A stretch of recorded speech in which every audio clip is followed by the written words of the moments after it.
Canada is by far the easiest country in the game since it is isolated on an island away from the conflicts of the rest of the world.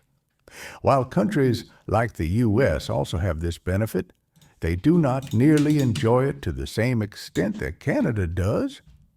5049, Australia, and New Zealand. These countries are both ocean islands away from the conflict.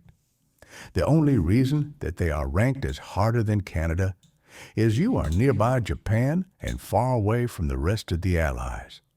48, South Africa.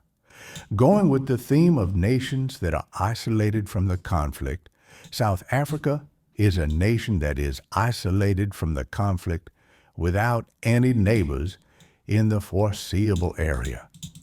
The closest neighbors are the United Kingdom, who is your ally, and Portugal, who will usually not pose to be an issue. Other than that, you are a colony, so you do not have to worry about carrying the war. Notice how there is a theme with the countries down here at the bottom. You're a colony of the United Kingdom, 47 British Raj. Now we're starting to reach nations that actually have challenges.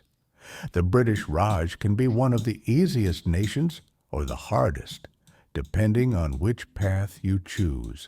But for the purposes of this ranking, we are going to assume you remain democratic, which would allow you to get carried by the Allies. If you did change paths, though this nation might end up toward the top of this ranking, 46, Belgian Congo. The Belgian Congo is an isolated nation in Africa that does not have much harm with neighbors. The biggest threat is Italy, but you can easily let the Allies carry you to victory. Not much to say here. 45, Switzerland. Switzerland is a neutral country that does not enter the war most of the time on historical. The only reason that this is above the others is because of its vulnerable location in Europe. 44, 43, 42 Middle East countries. These countries were all added to the graveyard of empires DLC. From my experience, the biggest threat is becoming a British puppet, but you can always break free from that. 41 Iceland, or should I say island. This country is an isolated country, but it does often find itself being pulled into wars such as the Germany-Danish War. Your best bet with this country is to break away from Denmark to avoid being involved in the main European conflict, unless you're looking for that. Another good option is the Nordic Defense Council number 40 Norway. While this country typically gets invaded, you can usually avoid this by becoming fascist and joining the Axis. This puts you in a position where you join the war whenever ready. 39, Sweden, the strongest country in the Nordics, and my personal favorite. This country can form the Scandinavian Empire without any wars giving it cores on the whole Nordic region. 38, Finland. You do get invaded, but don't worry. Just click the white peace button and you'll be good to go. That's unlike this next country, where there is no convenient button. 37, Denmark. Denmark is a country that gets invaded just like Finland, but there is no white peace, and the war is rather difficult. Trying to befriend Germany is the best move. 36, Brazil. Brazil is the largest of the South American nations. This isolated nation only usually has to worry about its neighbors, but once you take over South America, there is not really much threats to worry about. I don't see the U.S. breaking its isolation for you anytime soon. 35, Chile. The little brother of Brazil, the methods are similar, just you have a smaller country to work with. 34, Argentina. Unlike Chile, which is naturally defensible with its narrow terrain, or Brazil, which starts with the strongest economy in the region, Argentina sits right in the middle. You're surrounded, exposed, and lack natural barriers. Number 33, Austria. Your big threat is Germany. Make sure that you form an alliance with a bigger country or take the Austria-Hungary path to prevent Anschluss. 32, 31, 30, Baltic countries. The Baltic countries' biggest threat is the Soviet Union. In my experience, there is not much you can do other than become communist and become their puppet. I don't think there is a single person in the community that can win as one of these countries. 29 Turkey presents a deceptively complex challenge in Hearts of Iron 4. While it starts off relatively safe geographically, nestled between Europe, the Middle East, and the Soviet Union, that location becomes a liability rather than a strength. Turkey is surrounded by potential enemies and torn between competing global powers, the Axis, Allies, and Comintern, each of which wants to pull it in a different direction. 28 Romania is used a common way for Germany to launch its invasion into the Soviet Union. If this goes well, then you'll gain land. If this fails, then you have to surrender. That's the thing with Romania. It's all about how Germany does. You're a minor country, so if Germany surrenders, then you do as well. 27 Bulgaria. This country usually does not do much in the war and is more of a buffer state. 26 Hungary. This country that easily transitioned from being under harsh restrictions to becoming one of the most powerful major countries in the game, both through Greater Hungary and Austria-Hungary. The best party is that you can easily gain free land. 26 Yugoslavia. This country, for some reason, seems to be one of the favorites of the bully nations in this game. Germany tends to try to influence you, and there can be little help from the Allies. Usually, the aggression takes time to build up, and you may have a chance to build up. 25. Greece. Greece is another popular nation for Germany to invade, and Italy usually joins in this one.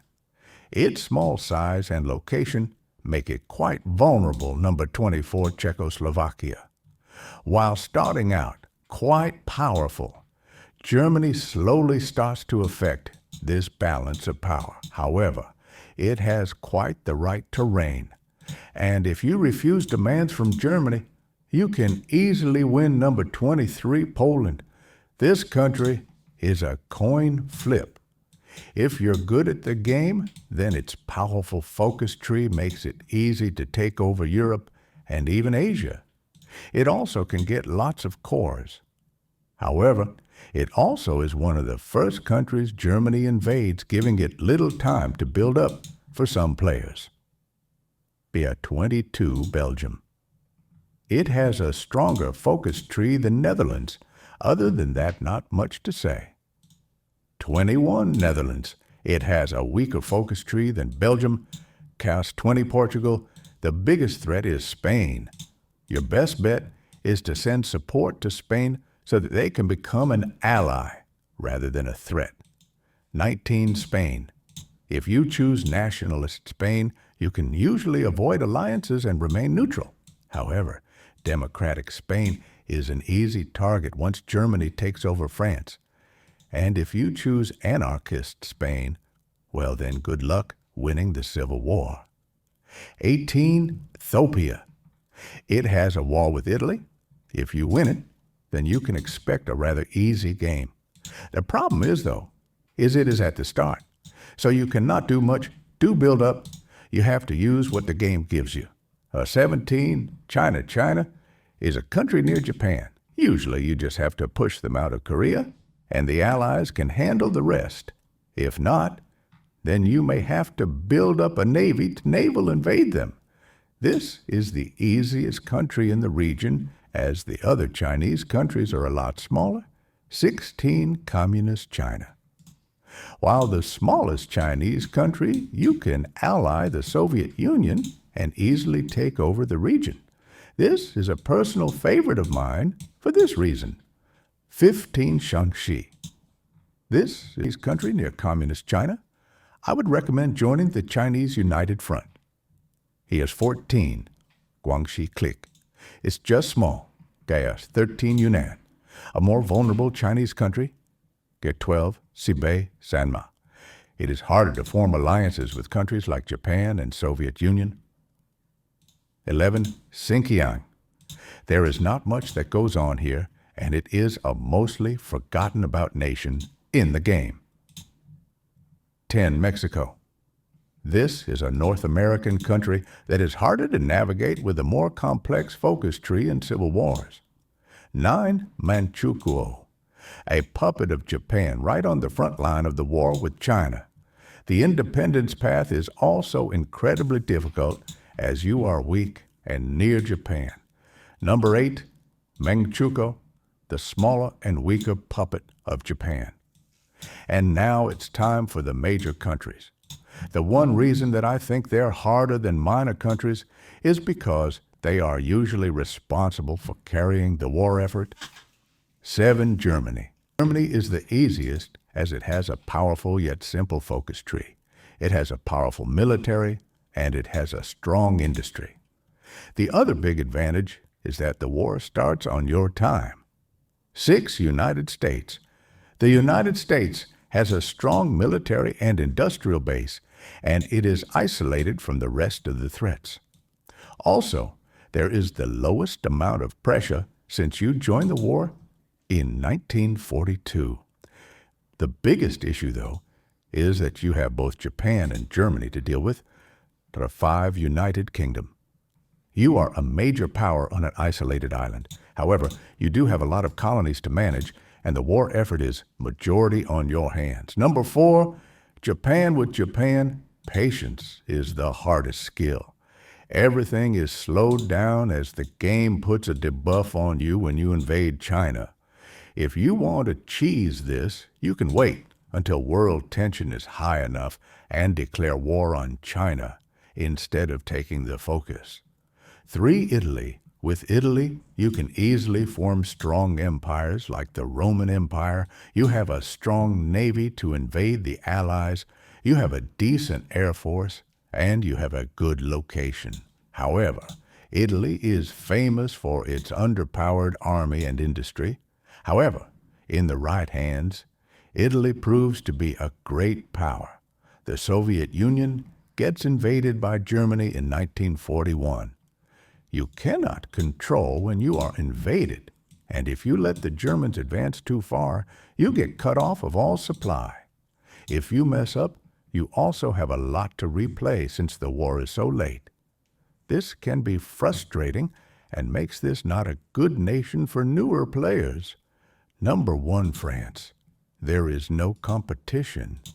France gets invaded in 1939. Has a low surrender limit, bad national spirits, and weak army.